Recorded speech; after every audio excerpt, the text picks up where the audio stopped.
నాకు ఇచ్చినటువంటి దైవ సేవకులకు మరి అయ్యగారికి అమ్మగారికి ఇప్పుడు వచ్చిన మీకు అందరికీ కూడా యేసుక్రీస్తు నామంలో హృదయపూర్వక వందనాలు తెలియజేస్తున్నాను. మరి ఒక 91వ కీర్తన అనేకమైన సార్లు మనము ధ్యానించినటువంటి కీర్తననే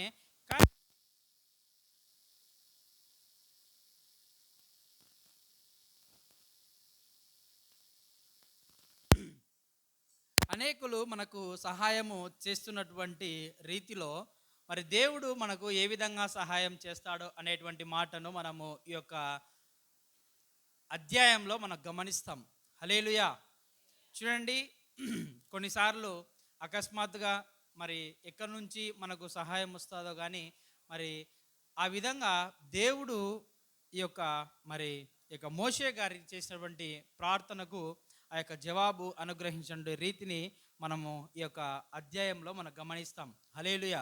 చూడండి, మరి మొదటి వచనంలో మనము గమనించినట్లయితే మహోన్నతుని చాటున నివసించువాడే సర్వశక్తుని నీడను విశ్రమించువాడు. మరి మహోన్నతుడు ఎవరు? హల్లెలూయా. మరి మహోన్నతుడు అనేటువంటి మాటకు అర్థము ఏమిటి అనేటువంటి మాటను మనం గమనిస్తే, మహోన్నతుడు అంటే గనక ఉన్నత స్థలములలో నివసించేటువంటి వాడు, అంటే పైన ఉన్నటువంటి వాడు. కాబట్టి ఉన్నత స్థలములలో మరి దేవాది దేవుడు ఉన్నాడు. కాబట్టి అందుకే మనం కూడా 2 చేతులు పైకెత్తి ఆకాశం వైపు మన కన్నులెత్తి చూచి దేవుణ్ణి ఆరాధిస్తాం. హల్లెలూయా. మహోన్నతుడు అంటే అది దాని యొక్క అర్థం. కాబట్టి మహోన్నతుడు అంటే ఏమని అర్థము అంటే ఉన్నతమైనటువంటి స్థలములలో నివసించువాడు. మరి ఉన్నతమైనటువంటి స్థలములలో నివసించువాడు ఎవరంటే మన యేసయ్య. కాబట్టి అందుకే మరి మనము ఆరాధించేటప్పుడు కూడా ఆకాశం వైపు మన 2 చేతులు అలాగే మన కన్నులు పైకెత్తి ఆ యొక్క ఉన్నత స్థలములలో ఉన్నటువంటి మహోన్నతుణ్ణి మనము ఆరాధిస్తాం. హల్లెలూయా. హల్లెలూయా. చూడండి, మనము ఈ యొక్క మహోన్నతుని గురించి మరి కొంతమంది భక్తులు ఏం రాస్తున్నారంటే, చూడండి, యోబు రాసినటువంటి గ్రంథము 22వ అధ్యాయము 12వ వచనంలో అక్కడ మహోన్నతుని గురించి ఒక మాటను మనం చదువుకుంటాం. దేవుడు ఆకాశమంతా మహోన్నతుడు కాడా? దేవుడు ఆకాశమంతా మహోన్నతుడు కాడా? నక్షత్రముల ఔన్నత్యమును చూడుము చూడుము. అవి ఎంత పైగానున్నవి. చూస్తే మనం ఇక్కడ అందుకే ఇందాక చెప్పినాం కదా, మహోన్నతుడు అంటే ఏమిటంటే కనుక ఉన్నత స్థలములలో ఉన్నటువంటి వారిను మనం ఏం చెప్తామో మహోన్నతుడు అని చెప్తాము. కాబట్టి ఎప్పుడైతే మనం 2 చేతులెత్తి ఆకాశం వైపు చూసి మరి దేవాది దేవుణ్ణి మనం ఆరాధిస్తామో ఆ యొక్క ఉన్నతమైన స్థలములలో ఉన్నటువంటి వారంగా మనం గమనిస్తాం. కాబట్టి ఈ యొక్క యోబు రాసిన గ్రంథంలో కూడా మనకు ఏం సెలవిస్తున్నాడు అంటే కనుక, దేవుడు ఆకాశమంతా మహోన్నతుడు కాడా?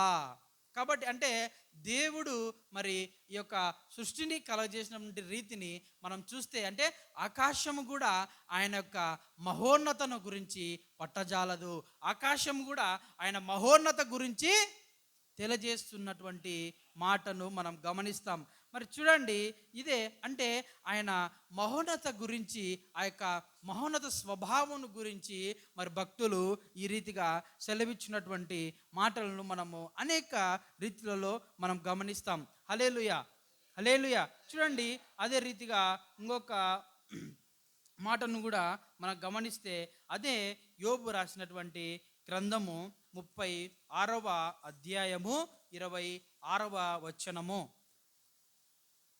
ఆలోచించుము దేవుడు మహోన్నతుడు మనము ఆయనను ఎరుగము. ఆయన సంవత్సరముల సంఖ్య మితిలేనిది. హల్లెలూయా. కాబట్టి దేవుడు ఎవరంట? మరి ఆలోచించుము, దేవుడు ఎవరంట? మహోన్నతుడు, మనము ఆయనను ఎరుగము. కాబట్టి మనము అడిగిన వాటికంటేను ఊహించు వాటికంటేను అత్యధికంగా మనకు దయచేసేటువంటి దేవుడు మన దేవుడు. కాబట్టి ఆయన మహోన్నత గురించి, ఆయన ఔన్నత్యాన్ని గురించి, వాటన్నిటి గురించి కూడా మనం ఏం చేయలేము, ఏం చేయం, లెక్కించలేము. హల్లెలూయా. దాన్ని ఇంత అని మనము చెప్పేదానికి ఆస్కారం లేదు. హల్లెలూయా. చూడండి, మనం ఏదైనా అడిగినప్పుడు దానికంటే అత్యధికంగా ఇచ్చినారనుకో, దానికి మనము వెలకట్టలేము. అంటే ఆ యొక్క దేవుడు చేసేటువంటి కార్యములకు, దేవుని మహోన్నతమైన కార్యములకు అవి ఏం చేయలేమంట, అవి కన్నులకు కనిపించవు, చెవికి వినపడవు, హృదయమునకు గోచరము కానటువంటి ఆ యొక్క కార్యాలు దేవుడు మరి మన జీవితాలలో అనేకమైనవి చేసి ఉంటున్నాడు. హల్లెలూయా. కాబట్టి ఈ యొక్క కీర్తనకారుని జీవితంలో కూడా ఈ యొక్క అనేకమైనటువంటి, అంటే ఈ కీర్తన అంతయు కూడా ఆయన ఒక బాధను, మరి ఆ యొక్క ఆ కొండలలో ఉన్నప్పుడు, గొర్రెలు కాసేటువంటి ప్రదేశంలో ఉన్నప్పుడు ఆ యొక్క శత్రువుల నుంచి ఏ విధంగా తప్పించి ఉంటున్నాడు అనేటువంటి మాటలన్నీ కూడా మరి ఇక్కడ స్పష్టంగా మనకు అగుపడతాయి. హల్లెలూయా. చూడండి, మరలా మనము జ్ఞాపకం చేసుకుంటే ఇదే కీర్తనలు రాసిన గ్రంథము 47 2వ అధ్యాయంలో కూడా మనము ఒక మాటను గమనిస్తాం. యెహోవా మహోన్నతుడు, భయంకరుడు, భయంకరుడు, ఆయన సర్వభూమికి మహారాజై ఉన్నాడు. ఆయన సర్వభూమికి మహారాజై ఉన్నాడు. కాబట్టి ఈ యొక్క మహోన్నతుడు ఎవరంట, సర్వభూమికి ఆయన ఎవరు, మహారాజు. ఆయన మాటలు ఏమంట, స్థిరములు.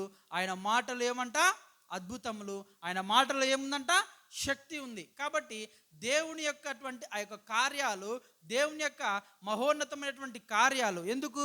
ఆయన మహోన్నతుడు. ఆయన ఎవరంట, శక్తివంతుడు. ఆయన ఎవరంట, ఉన్నతుడు. హల్లెలూయా. మరి అన్నిటిని కూడా మనము గమనించినప్పటికీ కానీ అవి ఏమంట, మనము లెక్కించలేనివి. ఆయన కార్యములు ఏమంట, మనకు అర్థం కానివి. ఆయన కార్యములు ఏమంట, మనము వివరించలేనివి. హల్లెలూయా. హల్లెలూయా. చూడండి, మరలా ఈ యొక్క 91వ కీర్తనలు రాసినటువంటి గ్రంథంలోనే ఇంకా మరి కింద అవన్నీ మాటలన్నీ మనకు అనేకమైనటువంటి ఆ యొక్క పరిస్థితులన్నీ కూడా మనము గమనిస్తాము, అనేకమైన సార్లు మనం జ్ఞాపకం చేసుకున్నాము. చూడండి, ఈ యొక్క మహోన్నతుడు, మహాగణుడు, సర్వశక్తిమంతుడు మరి దేవుని గురించి మరి యెషయా గ్రంథంలో ఒక మాటను మనం చదువుకుందాం. యెషయా గ్రంథము 57వ అధ్యాయము 17వ వచనంలో మనము గమనిస్తే 15వ వచనము, మహాగణుడు, మహోన్నతుడును, పరిశుద్ధుడును, నిత్య నివాసి అయిన వాడు ఇలాగు సెలవిచ్చుచున్నాడు. నేను మహోన్నతమైన పరిశుద్ధ స్థలములలో నివసించువాడను. అయినను వినయము గల వారి ప్రాణమును ఉజ్జీవింపజేయుటకు, నలిగిన వారి ప్రాణమును ఉజ్జీవింపజేయుటకును, వినయము గల వారి యొద్దకు దీన మనస్సు గల వారి యొద్దకు నివసించుచున్నాను. కాబట్టి ఈ యొక్క మహాగణుడు, మహోన్నతుడును మరి ఎవరంట, సర్వశక్తిమంతుడు. మరి సెలవిచ్చినటువంటి మాట ఏమంటే, మన యొక్క పరిశుద్ధతను ఎప్పుడైతే మనము కాపాడుకుంటామో ఆ తర్వాత ఆయన ఏం చేస్తాడంట, నేను మహోన్నతమైన పరిశుద్ధ స్థలములలో నివసించువాడను. కాబట్టి ఆయనను వినయము గల వారి ప్రాణమును ఉజ్జీవింపజేస్తాడంట. నలిగిన వారి ప్రాణమును ఉజ్జీవింపజేస్తాడు. వినయము గల వారి యొద్ద, ఆ దీన మనస్సు గల వారి యొద్దను నివసించువాడు. ఎప్పుడైతే మన హృదయములను మనము పరిశుద్ధపరచుకోవాలా. హల్లెలూయా. చూడండి, గత రాత్రి మరి అయ్యగారి ద్వారా మంచి మాటలు, 5 మాటలు మనము విని ఉంటున్నాం. హల్లెలూయా. ఎప్పుడైతే మనము మన యొక్క పరిశుద్ధతను కాపాడుకుంటామో దేవుడు ఈ యొక్క మహోన్నతమైనటువంటి కార్యములన్నీ కూడా మన జీవితాలలో చేసేటువంటి వాడు. ఒకరి నుంచి ఏదైనా మనం కోరుకుంటున్నామంటే అదే రీతిలో మనం కూడా వాళ్ళకి ఇచ్చినప్పుడే ఆ యొక్క స్థితిని మనం కూడా కోరుకోవాలా. హల్లెలూయా. హల్లెలూయా. కాబట్టి అది ఏ విధంగా తెలియజేయాలనో మనం చూస్తే ఈ యొక్క 91వ కీర్తన 14వ వచనంలో చూడండి, అతడు నన్ను ప్రేమించుచున్నాడు గనుక నేను అతనిని తప్పించేదను, అతడు నా నామము నెరిగిన వాడు గనుక నేను అతనిని గణపరచెదను. మరి దావీదు గారు ఆ యొక్క దేవుణ్ణి మరి ప్రేమించడము ప్రారంభించినాడు. మరి ఏ పరిస్థితులలో అయినప్పటికీ మరి దేవుణ్ణి వదలడం లేదు, కానీ దేవుణ్ణి ప్రేమించినాడు, దేవునికి దగ్గరగా ఉన్నాడు. ప్రతి విషయంలో కూడా కృతజ్ఞతాస్థుతులను మరి చెల్లించేటువంటి వాడు. మొదటి రాజుల గ్రంథంలో మరి ఆ యొక్క దావీదు మహారాజు చనిపోయేటువంటి సందర్భంలో మరి ఆయన యొక్క కుమారుడు సొలొమోను మహారాజు ఆ యొక్క రాజుగా పట్టాభిషేకము చేసేటువంటి పరిస్థితులలో కూడా దేవుడు స్పష్టంగా మరి ఆ యొక్క సమూయేలు ప్రవక్త ద్వారా మాట్లాడతాడు. హల్లెలూయా. ఎప్పుడైతే మరి దేవుణ్ణి మనం ప్రేమించినప్పుడు అదే రీతిలో కూడా మనల్ని కూడా దేవుడు ప్రేమిస్తాడు, మనల్ని గణపరుస్తాడు. హల్లెలూయా.